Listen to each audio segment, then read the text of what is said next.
Hi guys, and welcome back to my channel. If you're new here, don't forget to subscribe, and if you are a returning subscriber, youthebomb.com. So before we get right into it today, you guys could just drop a like.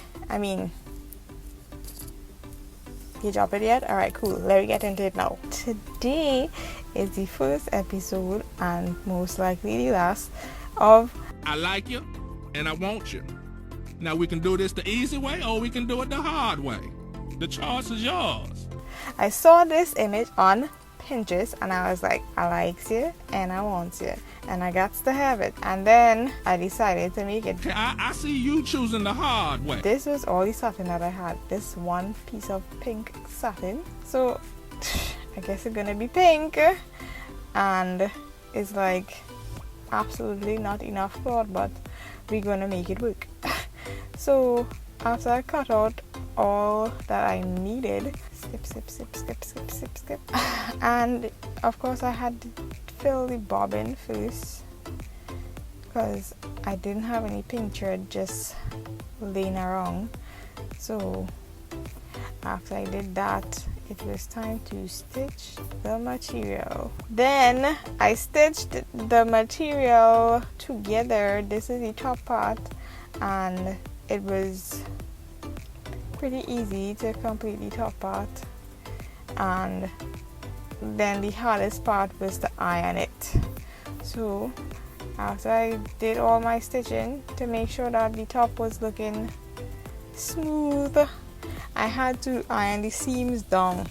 And this is like something that I don't usually do because I'm lazy, but I wanted this to come out okay now. But I don't usually sew satin either, so I don't really have to iron my seams most of the time. But because this is satin, I had to iron the seam down.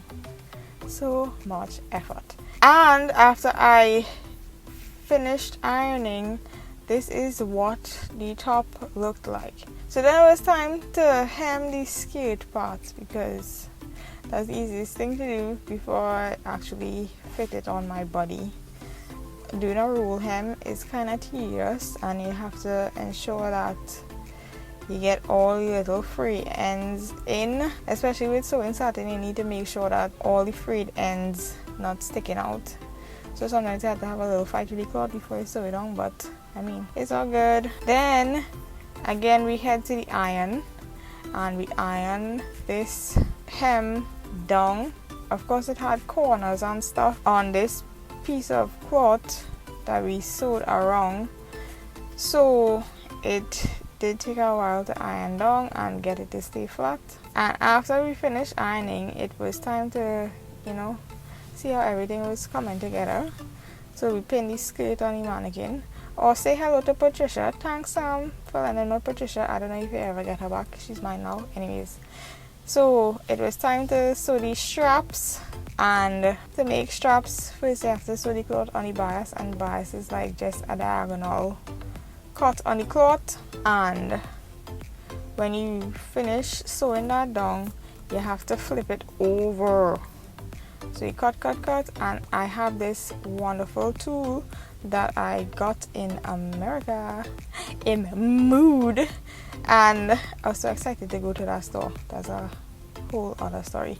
Anyways, so you just push the tool into the strap, attach the loose end to the tool, and then pull it through, and ta-da! You have a strap. It is awesome.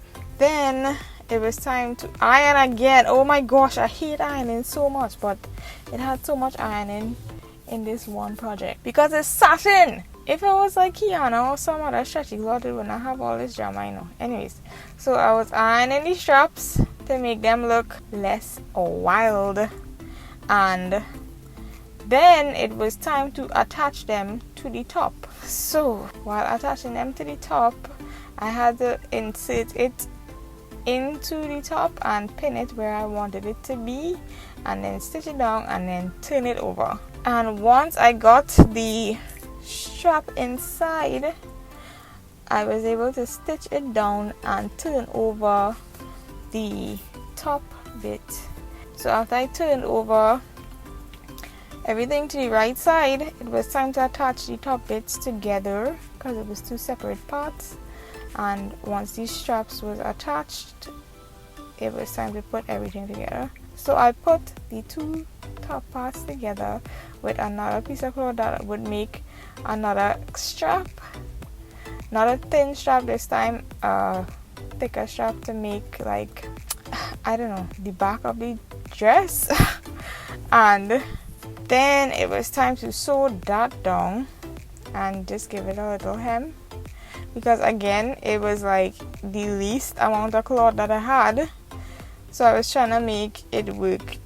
I know this is not like the best option for finishing this. I should have had like a double amount of the cloth, just like the top bit, so it will be more polished. But I'm working with what I have, so this is how it's going to be. This is what it is.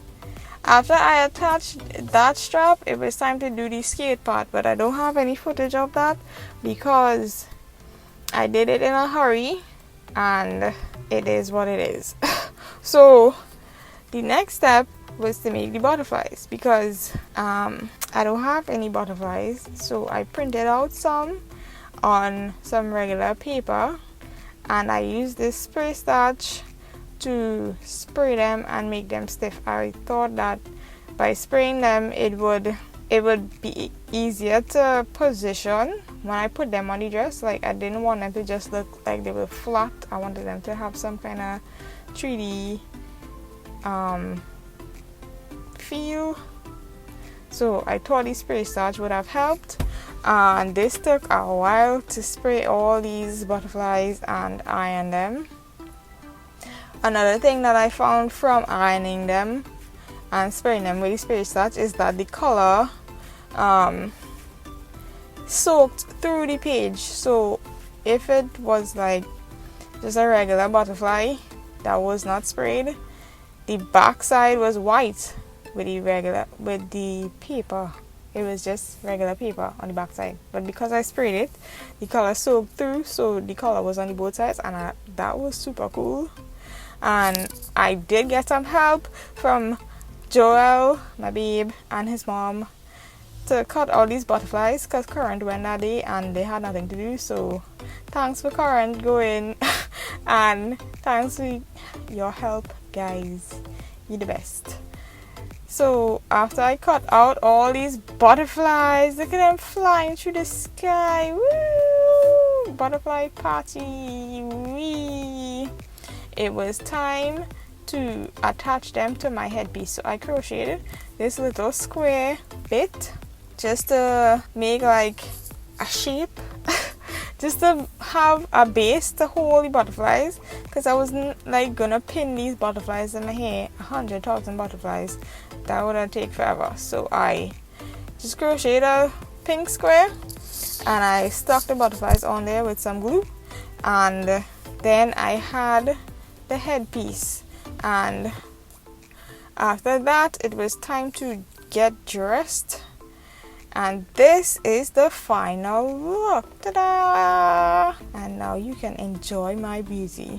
Woo! Look at me, look at me. Thanks, Vicky, for being my camera person on this shoot. You the bomb. And if you guys made it to the end here, I'll just like to say thanks for watching, and let me know in the comments if you liked this look, and if you guys think I should do another video like this, let me know. Okay, peace. The third and final installation in this mini series. Of course, you guys remember seeing the butterflies and the gold leaf.